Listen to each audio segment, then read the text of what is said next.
problema dessas tretas de abstrato, essa treta do povo, o povo negro, mulher também, gay, sempre que envolve abstrato fica difícil para Deus, para o Messias, porque fica paradoxal, né?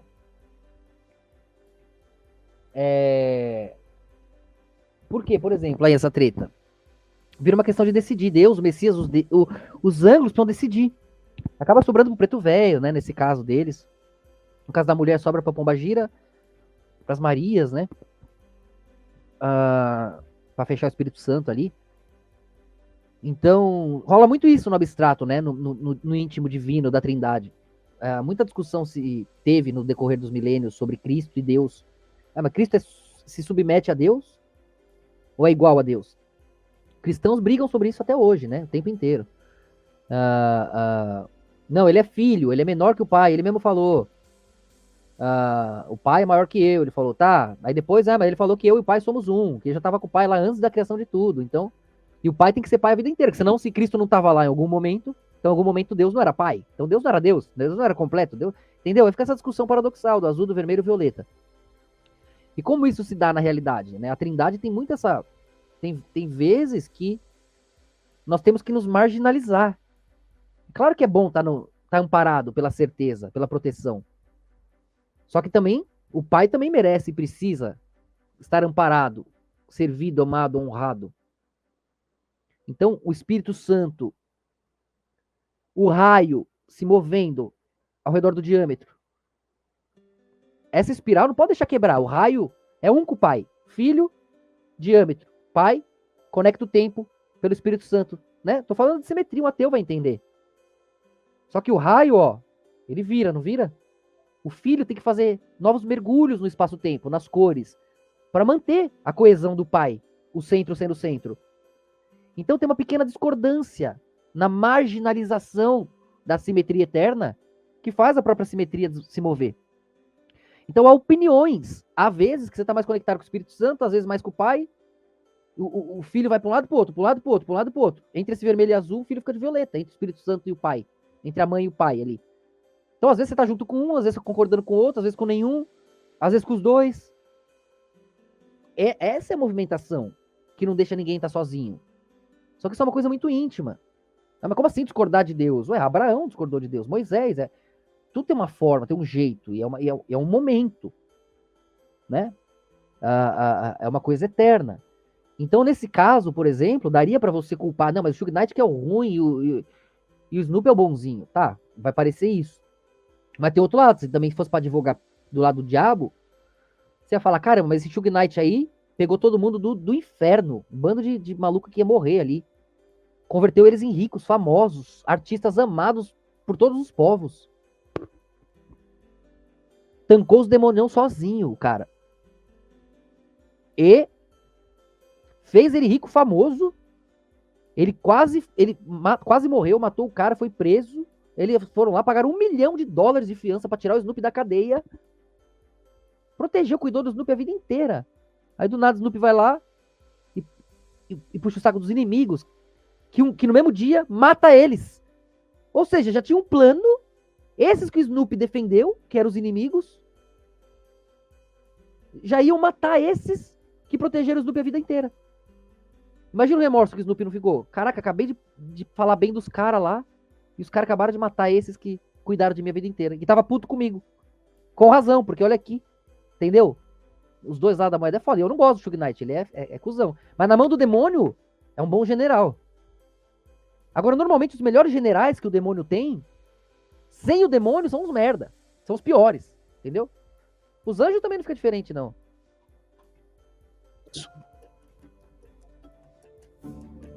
Então fui pro fundo do avião, peguei um cobertor, peguei uma faca e um garfo. Coloquei o cobertor sobre meu nariz assim, e fiquei desse jeito o voo inteiro. Olha lá o que eu falei pra vocês verem. Olha que loucura, vamos voltar que eu tô atrapalhando o bagulho. Todos pensam que o lendário rapper Snoop Dogg é uma pessoa incrível, mas seria tudo uma mentira. Eu fiquei tipo, não, Snoopy. Eu fazia parte da gravadora mais violenta do mundo. Snoop e Tupac estavam sob o domínio do mais violento chefe do rap, Suge Knight. Suge exigia lealdade. Eu tive que sair daquela situação. Tupac foi baleado 4 vezes num carro dirigido por Suge Knight. Foi o tipo de relacionamento que só acontece uma vez na vida. Eu sinto muito remorso. Você foi a única pessoa que ficou contra o Suge Knight. A última vez que eu vi, ele estava quase morrendo. Eu estava na estação de rádio com Andy Martinez. E no ar, ela me perguntou como eu me sentia em relação ao Puff Daddy e o Big. E eu disse o que sentia, que eram meus parceiros e gostava deles. E quando voltei ao hotel, o clima estava bem diferente. Porque era parceiro e gostava dos caras que mataram eles, os amigos dele, entendeu? Então, ficou foda, né? Quando voltamos de avião para Los Claro, ele não sabia, mas qual que deu. Angeles no dia seguinte, Suge não permitiu que meus seguranças fossem comigo. Ó. Tive que ir com ele, seus amigos e Tupac. Perguntei pro Tupac o que houve e ele fez isso. Então fui pro fundo do avião, peguei um cobertor, peguei uma faca e um garfo. Olha lá, ó. Coloquei o cobertor sobre meu nariz assim, e fiquei desse jeito o voo inteiro. Eu achava que Snoopy queria se sentir seguro, mas ele estava preso há anos, em uma vida de violência e medo. Aos 12 anos, você entrou para uma gangue. Se você era um jovem negro naquela época, drogas e gangues eram tão presentes em sua vida quanto semáforos e placas de rua. Você já teve medo. Eu sempre tinha medo. Muitas vezes em que levei tiro, eu tinha uma arma comigo e poderia ter atirado de volta. Mas eu tinha muito medo. Tinha medo de perder a vida. Chegou a um ponto da minha mãe me expulsar de casa, porque eu levava muita confusão para casa dela. Eu tinha recém feito 17 anos. Nossa, e o que você fez? E para onde você foi? Quando Snoopy conheceu o chefão do hip hop, Suge Knight, ele pensou que finalmente havia encontrado uma saída. Ele era tão honesto, tão verdadeiro e tão apaixonado por seus artistas. Nos dava direção e treinamento. E quando Snoopy se aproximou do rapper Tupac, parecia que ele havia encontrado a família que sempre buscou. Nós começamos a sair juntos e construímos uma irmandade. Nós representamos os dois lados do jogo, o tranquilo e o implacável. você vê Eu lá, fui falar com o Suge e disse que precisávamos ter o Tupac com a gente. Ele nos faria melhor e nos impulsionaria. Precisávamos da energia dele. Mas à medida em que Snoopy e Tupac se aproximavam, teve alguém que tentou alertá-lo sobre Suge. Quando nós nos conhecemos, eu traficava drogas. A Jada tá no meu coração. Ela seria minha amiga por toda a vida. Enquanto eu a Jada é apaixonada a vida toda por ele, mas ele não era por ela, né? Deve ter pego e tudo. Namoraram, deram umas jambradas, mas ele teve a minha amiga a vida toda. Mas ela nunca. Como diz o ditado, né? Amor de pica fica. saía dessa vida, ele entrava cada vez mais. Eu realmente me senti fraca. Suge não era alguém para se brincar, ele controlava pelo medo e intimidação. Tem histórias de pessoas golpeadas, espancadas e agredidas. São coisas do tipo poderoso chefão. Com Suge e Tupac ao seu lado, Snoopy achou que era intocável, até algo violento acontecer com ele. Você entrou no hip hop e foi tipo, agora vou deixar essas coisas pra trás. Eu fui junto com ele. O Snoopy e seu segurança dirigiam pela rua e um sujeito tava tentando dizer algo pra eles. O cara tava armado e ia pegar a arma quando meu segurança reagiu. O segurança do Snoopy atirou e matou Philip Waldemarian. E então Snoopy teve que tomar uma decisão sobre o tipo de pessoa que ele realmente queria ser. Foi algo traumático e eu não sabia o que fazer. Queria me entregar e contar pra eles o que aconteceu. E o Snoopy se entrega por assassinato em primeiro grau, e imediatamente Suge paga sua fiança de $1 milhão e ele é concedido prisão domiciliar. Foda. Meu coração batia acelerado. Eu e o Tupac nos desentendemos porque ele queria que eu continuasse sendo gangster. Mas eu disse que eu logo ia ser pai, e tinha muito pelo que viver ainda. Uma pessoa tinha morrido. Foi uma situação real, e eu não era como os outros. Eu sentia muito remorso, me sentia muito mal. Eu não queria mais viver essa vida de gangster. Nós, o júri do caso, declaramos o réu inocente do... Uma vida real, né? Porque eles pagavam de gangster de Hollywood, né? Eles pagavam de gangster, mas eles estavam lá na farra, com os playboy, com os famosos. É tudo uma mentira, mas queriam manter aquela farsa, aquele inferno teatral, né? E o Snoop falou, não, você é louco, quase morri de verdade. Eu vi um cara morrer de verdade. Eu vim disso na minha infância de verdade. Eu não quero ficar nessa vida que vocês brincam aí, pensam que querem. Né? Aí ficou essa treta. do crime de assassinato em primeiro grau.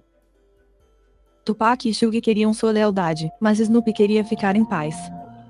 Havia muita tensão entre os rappers da costa leste e da costa leste. Tupac era firme na rixa que tinha com Los Angeles e Nova York, né?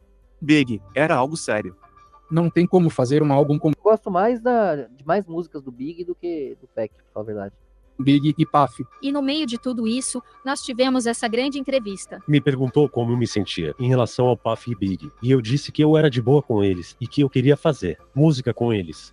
Tupac levou isso como se eu não tivesse mais do lado dele, e a gravadora me viu como um traidor. Você ficou do lado do inimigo. Snoopy não fazia ideia que o tenso voo de volta para casa seria a última vez que veria Tupac vivo. Ele não falou nada comigo a viagem toda, e era um voo de Ah, lá. 5 horas num avião particular. Eu desci do avião e perguntei pra ele se ele ia pra Las Vegas, e ele fez isso, e foi por uma direção, e eu A outra. morte plasmou nele, né? Depois eu recebi uma Tinha ligação matado ele. dizendo pra ligar a TV urgentemente, e vi uma fita amarela e o carro do Shug, Tupac Shakur foi baleado Ó, 4 vezes Plasmou no neles. e o carro do Shug outra.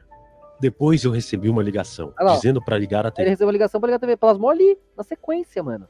É insano, né? É urgentemente. nós mesmo pra entender, né? Porque tudo se conecta. A galera deve achar tudo, nossa, coincidência, que vai tudo enlaçado, né? E vi uma fita amarela e o carro do Shug. Tupac Shakur foi baleado 4 vezes num tiroteio. Ele tá em estado crítico e precisa de cuidados intensivos. Eu fui até o hospital de carro pra ver meu amigo. Eu realmente achava que ele ia sair dessa. Era o Tupac e ele tinha sido baleado antes. Ia sair dessa. Então, eu chego e eu vejo na cama deitado. Qualquer coisa sair tá lá, né? Ah, mas é o Tupac, mas é o Tupac. Ah, mas é o Tupac. Essa é muito fã do Tupac. Até agora com o Will Smith, né? Humilhando o Will Smith por causa dele. Eu entendo, né? Os desdobramentos dos caras é foda. Até o Will Smith deve ser, né? Deve falar, Tupac, beleza.